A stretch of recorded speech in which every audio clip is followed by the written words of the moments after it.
Hello every guys, আসসালামু আলাইকুম। MP recipe করে সবাইকে স্বাগতম। যে যেখান থেকে ভিডিওটা দেখছেন সবার জন্য অনেক অনেক ভালোবাসা এবং দোয়া রইল। আজ বাড়িতে গেস্ট এসেছে, তো গরুর মাংস রান্না করব। কিন্তু এই গরুর মাংসটা কিনা না, কেউ একজন আবার গিফট করেছে। মানে এক অতিথি গিফট করেছে, আর এক অতিথিকেই সেটা খাইয়ে দিচ্ছি। যাই হোক, গরুর মাংস রান্না শুরু করেছি, কারণ যে গেস্ট আসছে এরা আমার হাতের রান্নাটা খেতে অনেক পছন্দ করে। যদিও আমি ভালো রান্না করতে পারি না, কিন্তু জানি না কেন যেন তারা আমার হাতের রান্না পছন্দ করে। তো শুরু করে দিচ্ছি রান্না।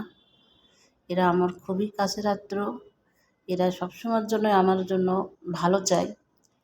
আছে মানুষ, অনেক মানুষে আছে, নিজের অনেক নিকট আত্মীয়ও আছে যারা অনেক কথাই বলে, মানে সামনে এসে এমন ব্যবহার করে যে সে আমার জন্য সব কিছু, আমার জন্য সে দুঃখ প্রকাশ করছে, আমার জন্য তোর মন খারাপ থাকে, কিন্তু তারা ভিতরে ভিতরে আমাকে নিয়ে খুব সমালোচনা করে।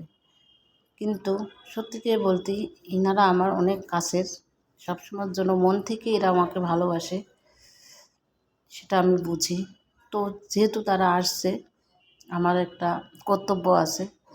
যদিও আমি ব্যাচেলার বাসায় থাকি, তারপরেও তাদের জন্য ছোটোখাটো একটা আয়োজন করছি, তো ভাবলাম আপনাদের সঙ্গে শেয়ার করি। সবাই ভালো থাকবেন। আল্লাহ হাফেজ।